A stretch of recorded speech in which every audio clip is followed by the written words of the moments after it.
Bonjour et bienvenue sur La Santé par Nature, un podcast sur la santé abordé sous l'angle de la prévention naturelle et de bon sens, car comme on le dit très justement, mieux vaut prévenir que guérir.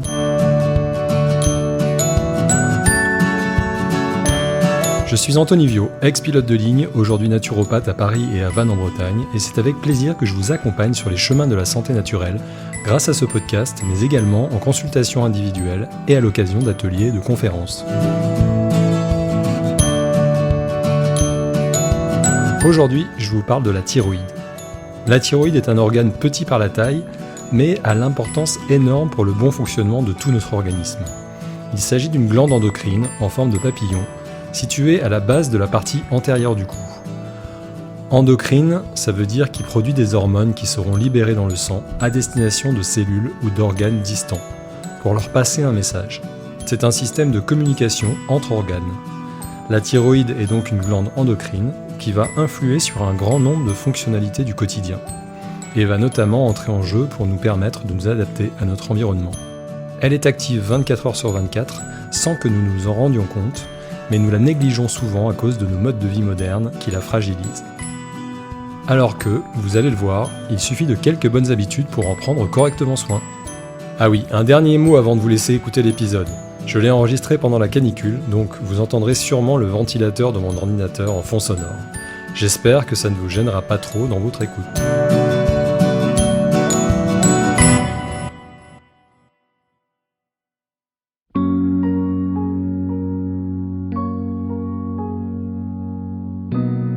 Laissez-moi vous expliquer en quelques mots comment la thyroïde fonctionne. Dans les analyses biologiques que vous demande parfois de faire votre médecin, figure une valeur appelée TSH. TSH pour Thyroid Stimulating Hormone. Il s'agit d'une hormone sécrétée par une autre glande endocrine, située dans le cerveau, l'hypophyse. L'hypophyse est elle-même stimulée par l'hypothalamus, glande faisant partie du système nerveux central, qui agit comme un centre de contrôle de l'organisme en fonction des informations qu'elle reçoit du corps entier. Mais revenons à la TSH. Elle a pour rôle de stimuler la thyroïde, qui va alors à son tour sécréter deux hormones dont vous avez peut-être déjà entendu parler, appelées T4 ou thyroxine et T3 ou triiodothyronine. La T4 est la plus sécrétée, à hauteur d'environ 80% du total, mais elle est relativement inactive. Elle porte le chiffre 4 car elle contient 4 molécules d'iode. La T3 par contre, qui comporte seulement 3 molécules d'iode, est active, c'est-à-dire qu'elle peut agir sur les organes qui ont besoin d'être stimulés. Mais la thyroïde n'en produit qu'assez peu. Donc, pour que tout ceci soit efficace, la T4 produite en grande quantité doit être transformée en T3 par désiodation, c'est-à-dire que des enzymes spécialisées vont retirer une molécule d'iode au T4. En effet, les récepteurs cellulaires prévus pour recevoir les hormones thyroïdiennes, qui sont disséminées dans tout l'organisme, sont prévus pour les accueillir sous cette forme T3, avec seulement 3 molécules d'iode. Mais attention, si la molécule d'iode qui est enlevée n'est pas la bonne, la T4 se transforme alors non pas en T3, mais en T3 dite reverse, qui est elle inactive. Ce phénomène est physiologique, car cela permet à notre organisme de se constituer un réservoir de T3 dormante pour plus tard. Mais il peut aussi découler de certaines pathologies, d'un excès de stress, de la prise de certains médicaments, d'une inflammation ou d'une carence en nutriments nécessaires au processus tels que le sélénium, le zinc, le fer ou la vitamine A, et mener à une quantité de T3 reverse circulante trop importante qui peuvent se positionner temporairement sur les récepteurs cellulaires à T3 sans les activer mais en les bloquant. Les T3 actives n'ont alors plus de place pour s'y mettre et ne peuvent pas délivrer leur message hormonal, ce qui peut entraîner des dérèglements métaboliques. C'est un peu le même principe que pour les perturbateurs endocriniens dont je vous parlerai tout à l'heure. Et puis, si notre organisme fabrique trop de T3 reverse, il se peut qu'il fabrique moins de T3 normal. Donc, tout notre équilibre sera perturbé et cela pourra avoir des conséquences sur notre quotidien. Bref, T4 et surtout T3 vont donc voyager dans le sang, depuis la thyroïde vers tout le corps, afin notamment de réguler la production et la dépense d'énergie, les fonctions vitales, les réactions enzymatiques, la chaleur corporelle, l'activité cardiovasculaire, le renouvellement osseux et musculaire, le stockage du sucre hépatique, la mobilisation du cholestérol, la multiplication des cellules de l'organisme en vue de la croissance et de la maturation des tissus, la gestion des graisses, le développement du système génital de l'homme et la fécondité et la lactation chez la femme. Vous voyez, presque toutes les cellules de l'organisme sont sensibles aux hormones thyroïdiennes. C'est vous dire l'importance de cet organe.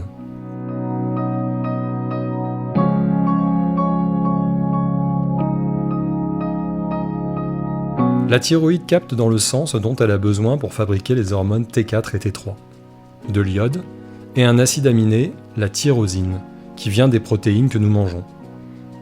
Elle a également besoin pour cela de vitamines A, B et E, de zinc, de molybdène, de manganèse, de fer, de sélénium, de magnésium et de cuivre. De plus, pour convertir la T4, qui est, rappelez-vous, peu active, en T3, qui est, elle, active, l'organisme a besoin de zinc, de sélénium, de magnésium et de cuivre. Pour que les hormones T3 puissent pénétrer dans les cellules et y être utilisées, deux éléments sont nécessaires, la vitamine D et le cortisol, qui est une hormone sécrétée par les glandes surrénales. Donc vous voyez que la première chose à faire pour que tout ça fonctionne bien, c'est de s'assurer d'avoir de bons apports en tous ces éléments de base. Alors si je résume, l'hypothalamus réceptionne les stimuli venant du corps entier, tels que la température extérieure, la faim, la soif, le besoin d'énergie, et répond par l'activation du système nerveux et du système endocrinien, notamment en commandant à l'hypophyse de sécréter des hormones. L'une de ces hormones est la TSH, qui voyage dans le sang jusqu'à la thyroïde et lui demande de produire à son tour des hormones, la T4 et la T3. La T4 est inactive et sera transformée en T3 active par des enzymes. Si la transformation se passe mal, on obtient des T3 reverse qui sont inactives, à la place des T3 dont le nombre du coup diminue. La T3 produite par la thyroïde et la T4 transformée en T3 vont alors voyager dans le sang à destination de certains organes ou tissus du corps afin de nous adapter à la situation.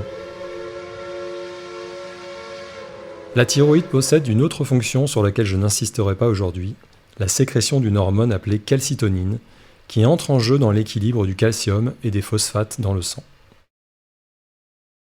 Donc compte tenu de ce que je viens de vous expliquer, vous voyez qu'une anomalie de fonctionnement de la thyroïde peut avoir de nombreuses causes. Problème d'hypothalamus, problème d'hypophyse, problème de la thyroïde elle-même, carence en toutes les molécules dont la thyroïde a besoin pour fonctionner et créer des hormones opérationnelles. Et c'est là qu'on se rend compte de l'importance d'une bonne hygiène de vie, notamment alimentaire, afin d'apporter tout cela. Mais dans tous les cas, une consultation médicale est indispensable si vous pensez être concerné par un de ces dérèglements.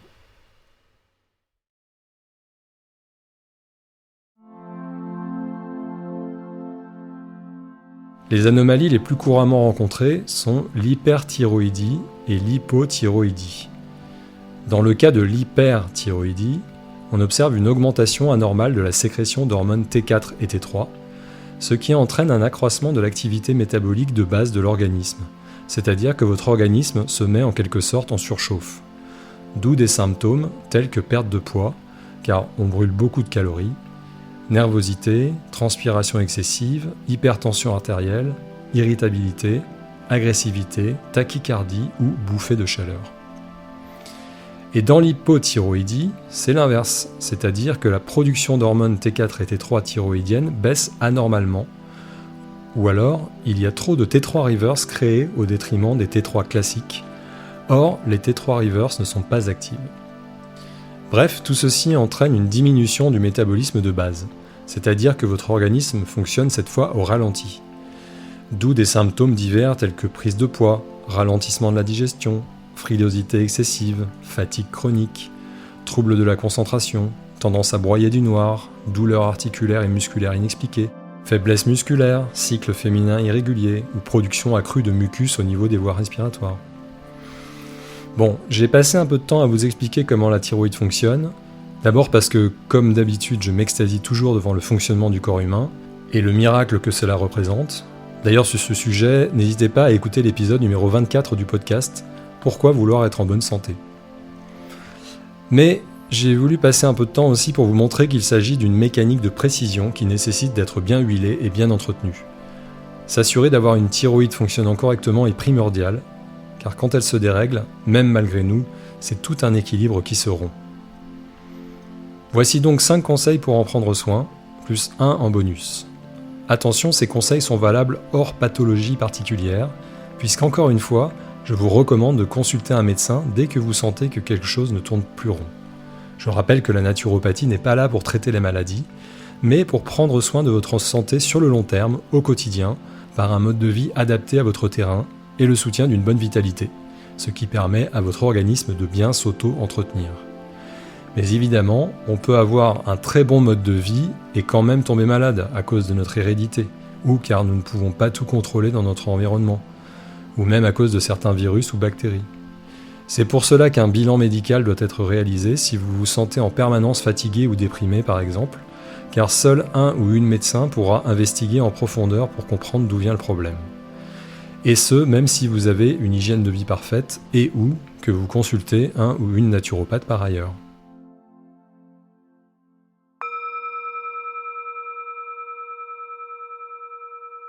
Conseil numéro 1, adoptez une bonne hygiène de vie. Bon, rien de bien original, vous me direz, mais il faut toujours le rappeler, la santé commence par là. Quand je dis bonne hygiène de vie, je veux parler de ce que j'appelle la chaise de la santé, dont les 4 pieds sont à entretenir un peu tous les jours. Alimentation, activité physique, régulation du stress et recharge en énergie. La chaise a un dossier pour représenter le fait que l'on peut s'appuyer sur les autres. En effet, ne pas rester seul fait partie aussi de l'entretien de la santé. Et enfin, cette chaise est posée sur un socle de santé humaine commune, qui repose lui-même sur des fondations universelles que sont la santé de notre milieu de vie, selon le concept « une seule santé » ou « One Health ». Une chose que la thyroïde n'aime pas, par exemple, c'est lorsque notre mode de vie entraîne un excès d'acidité dans notre organisme, car cela crée une déminéralisation chronique. Pourquoi ?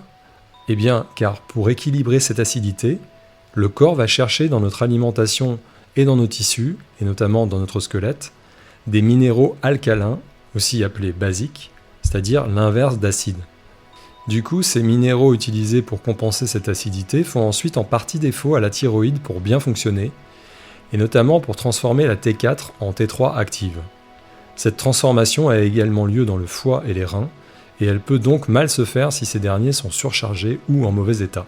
D'où l'intérêt de prendre soin aussi de son foie et de ses reins, bref, de son hygiène de vie générale au quotidien. Un mode de vie très acidifiant, c'est par exemple rester assis toute la journée devant son écran sans bouger, être stressé, ne jamais faire de respiration ample et profonde, et manger trop d'aliments acidifiants pour le corps tels que la viande, les produits laitiers, les céréales ou le sucre. Mais il existe un autre endroit où la transformation des T4 en T3 a lieu, nos intestins. Environ 20% de la T4 produite par la thyroïde est transformée en T3 par 2 enzymes, dont une, la sulfatase intestinale, est produite par des bactéries de notre microbiote. Un déséquilibre du microbiote avec un manque de ce type de bactéries entraînera donc une moindre activation de la T3 au niveau intestinal. De plus, certaines pathologies auto-immunes peuvent prendre leur source au niveau intestinal, d'où l'intérêt de prendre soin de nos intestins, mais je vous en reparlerai dans un autre épisode. Concernant le maintien d'un bon équilibre acido-basique, je vous renvoie à l'épisode 31 du podcast, et si vous souhaitez faire un bilan pour remettre à plat votre mode de vie, je me ferai un plaisir d'en parler avec vous en consultation. Donc, pour entretenir les 4 pieds de la chaise au quotidien, chaque personne étant bien sûr différente, si vous le pouvez, je vous conseille de manger bio, local, de saison, une alimentation variée et riche en bons nutriments, bref, une alimentation de type régime crétois par exemple, à adapter en fonction de chacun et de chacune. Bougez tous les jours avec au minimum de la marche, essayez de prendre le temps de vous relaxer et de respirer amplement, de prendre le soleil, de vous connecter avec les autres et d'aller dans la nature, même s'il s'agit d'un parc si vous habitez dans une grande ville.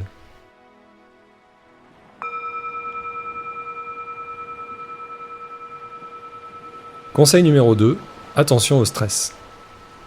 Toujours dans le registre de l'hygiène de vie, permettez-moi d'insister sur le fait d'éviter au maximum de vous rendre victime du stress chronique. Au travail ou dans la vie de tous les jours, une longue période de stress peut entraîner un fonctionnement accru de votre thyroïde, ce qui peut en quelque sorte à la longue la vider et l'épuiser, surtout si vous tirez votre énergie principalement de cette glande. Comment ? Car trop de stress, de compétition, d'émotions fortes ou de prise d'excitants pour tenir entraîne une augmentation permanente de la sécrétion de TSH, donc de T4 et de T3. Nous sommes faits pour avoir la capacité de répondre à des stress ponctuels, mais pas à un stress au long cours ou à une exigence de performance permanente. Les femmes sont souvent plus touchées que les hommes, car de plus en plus soumises au stress de par l'exigence de leur vie. Attention notamment à la tendance de la société à imposer aux femmes enceintes de travailler jusqu'à la dernière minute ou de reprendre trop tôt. Le cortisol produit lors du stress chronique bloque également la conversion de T4 en T3, favorisant la création de T3 reverse, ce qui est, nous l'avons vu, problématique. Le stress épuise également les glandes surrénales, qui à la longue ne fournissent plus assez de cortisol, nécessaire pour l'assimilation des hormones thyroïdiennes au niveau des cellules. A noter que l'exercice physique intense aboutit également à une augmentation transitoire de la création de T3 reverse, a priori pour contrebalancer l'hyperactivité de l'organisme, afin notamment d'épargner la masse musculaire. La phase de repos post-exercice permet de revenir à une situation normale. Donc, vous le voyez, même si vous ne retenez pas tout ce que le stress entraîne au niveau thyroïdien, je pense que ça vaut le coup de regarder avec lucidité ce qui vous stresse au quotidien, pour voir si vous pouvez vous en défaire. En résumé, pour éviter d'épuiser votre thyroïde, vivez plus cool et soyez moins dans la performance. Comme dit le biologiste Olivier Amand, recherchez plutôt la robustesse, c'est-à-dire la capacité à bien vous adapter aux fluctuations du monde autour de vous, ce qui, soit dit en passant, est justement l'un des rôles de la thyroïde. Je vous recommande également d'incorporer dans vos journées des moments de calme et de solitude, où vous prenez le temps d'écouter les oiseaux par exemple, ou bien de pratiquer des activités qui vous font plaisir et qui aideront votre organisme à garder l'équilibre, telles que le yoga par exemple. D'ailleurs, certaines positions de yoga, telles que les postures inversées, s'avèrent être bénéfiques pour la thyroïde. Bien se reposer, bien s'ancrer grâce au yoga, au qigong, à la méditation ou à la marche pieds nus dans la nature, bien s'oxygéner et porter une attention particulière à une respiration ample, tout cela vous sera très bénéfique.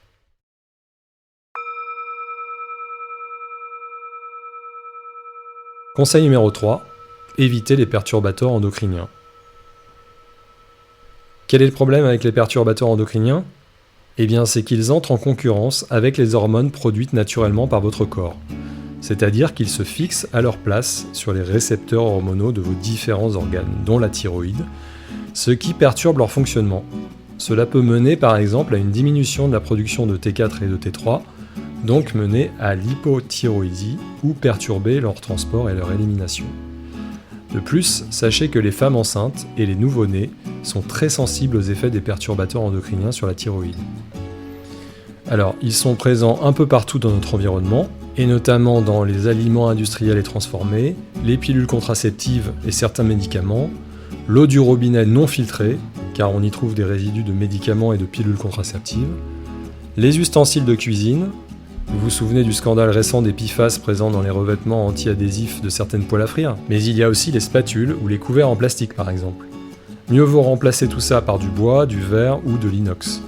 De même, en ce qui concerne les emballages et les contenants en plastique, préférez les bocaux en verre par exemple et évitez de réchauffer les aliments dans leur emballage. Il y a aussi le fluor, rajouté à certains dentifrices ou à l'eau du robinet dans certains pays, pas en France ni en Europe centrale, car cette pratique est considérée comme une violation des droits de l'humain, et le fluor pourrait entraîner un risque de goitre et d'hypothyroïdie.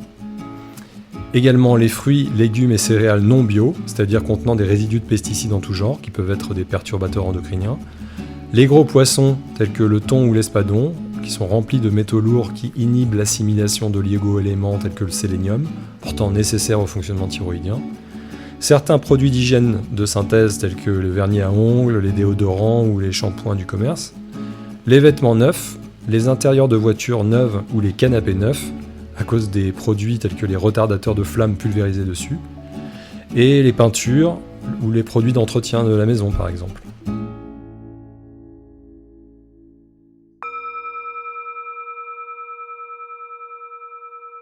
Conseil numéro 4. Apportez à votre thyroïde les éléments clés dont elle a besoin pour bien fonctionner. Je ne vais pas vous parler de tous les éléments dont la thyroïde a besoin pour rester en bonne santé, mais je vais juste en évoquer 3 fondamentaux: l'iode, le sélénium et la tyrosine. La molécule la plus importante pour un bon fonctionnement thyroïdien est sans doute l'iode, à tel point que les 3/4 de l'iode présent dans notre sang est capté par la thyroïde. Il en faut une quantité correcte, ni trop peu, ni en excès. Notre corps ne sait pas la fabriquer lui-même, alors que c'est l'élément principal nécessaire à la fabrication de la T4 et de la T3. Il doit donc être apporté au quotidien par l'alimentation. D'ailleurs, les femmes enceintes et allaitantes doivent avoir un apport plus important en iode. Attention, si vous êtes atteint ou atteinte d'hyperthyroïdie, l'iode doit au contraire être apporté avec parcimonie car il favorise justement l'activité de la thyroïde. Or, la vôtre est déjà en suractivité. Alors, où trouve-t-on de l'iode ? Eh bien, il s'agit d'un oligo-élément présent en particulier dans les fruits de mer, le poisson et les algues marines ou le sel marin non raffiné. Vous vous souvenez lorsqu'on se traitait de crétin des Alpes dans la cour de l'école ? Eh bien, ça avait un fondement scientifique réel puisque le crétinisme est une pathologie entraînant notamment une déficience des capacités intellectuelles. Et quel est le rapport, me direz-vous ? Eh bien, il se trouve que cette pathologie apparaît en cas de carence importante en iode, ce qui pouvait être le cas dans les temps un peu plus anciens, dans la région des Alpes justement, où très peu d'aliments locaux en contenaient beaucoup, vu l'éloignement géographique avec la mer. Le problème fut réglé par l'ajout artificiel d'iode dans certains aliments, et notamment dans le sel de table. Mais on en trouve un peu dans les myrtilles, les fraises, les haricots verts, le cresson, les œufs, les abricots, les pommes de terre ou même le riz. Attention, la cuisson détruit une partie de l'iode présent dans les aliments. Deuxième oligo-élément très important pour la thyroïde, le sélénium. Il est essentiel notamment à la bonne transformation de la T4 en T3 active. Vous vous souvenez, je vous ai expliqué au début de l'épisode qu'une certaine molécule d'iode bien définie doit être retirée de la T4 par une enzyme pour la transformer en T3. Eh bien, le problème, c'est qu'en cas de carence en sélénium, cette enzyme fonctionne de travers et n'est pas capable d'enlever la bonne molécule d'iode. Du coup, elle en enlève une autre, ce qui crée une T3 reverse, dont nous avons vu qu'elle pouvait poser problème et entraîner un ralentissement du fonctionnement de notre organisme.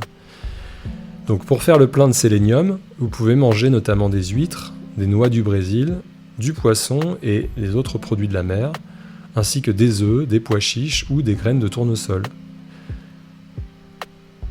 Et enfin, troisième élément dont la thyroïde a besoin, la tyrosine. C'est sur la tyrosine que l'iode se fixe, ce qui forme les hormones T4 et T3.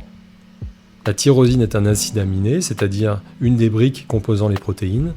On en trouve donc dans les protéines que nous mangeons, protéines animales et protéines végétales. Sachez également que la spiruline est riche en tyrosine et qu'un certain nombre de fruits et légumes en contiennent aussi un peu, tels que les champignons, les haricots verts ou les oignons rouges.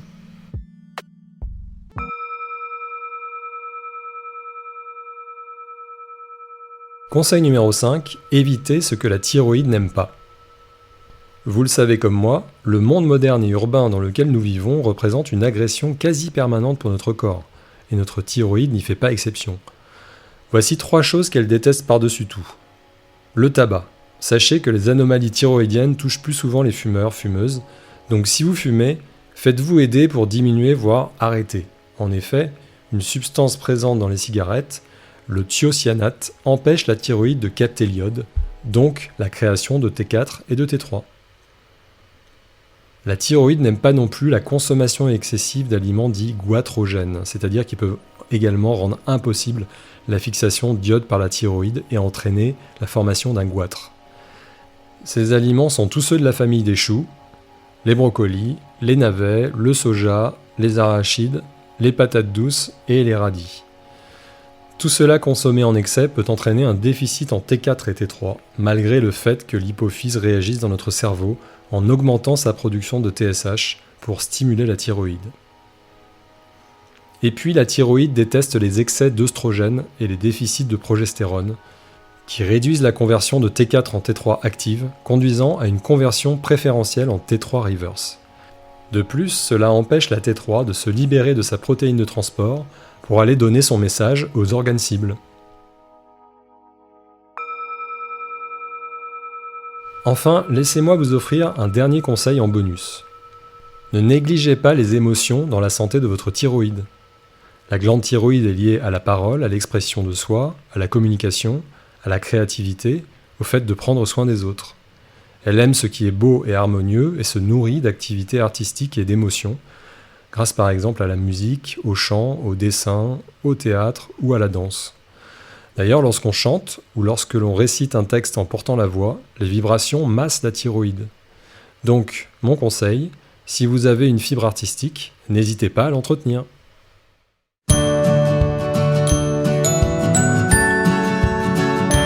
Voilà, c'est tout pour aujourd'hui.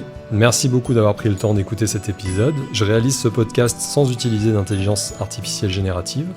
Si vous l'avez trouvé intéressant, vous pouvez m'aider à le faire connaître en mettant des étoiles sur votre appli d'écoute et en le partageant autour de vous. N'hésitez pas également à vous abonner ainsi qu'à ma newsletter pour être au courant de mon actualité et recevoir un conseil de santé préventive gratuit chaque mois. Je vous invite également à faire un tour sur mon site www.antonivio.fr pour en savoir plus sur mon activité ou prendre rendez-vous pour une consultation ou un accompagnement personnalisé.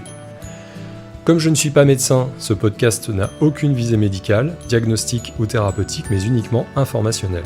En cas de problème de santé, consultez votre médecin et surtout, n'arrêtez ou ne modifiez jamais vos traitements médicaux sans lui en parler. Voilà, rendez-vous au prochain épisode et d'ici là, prenez bien soin de vous.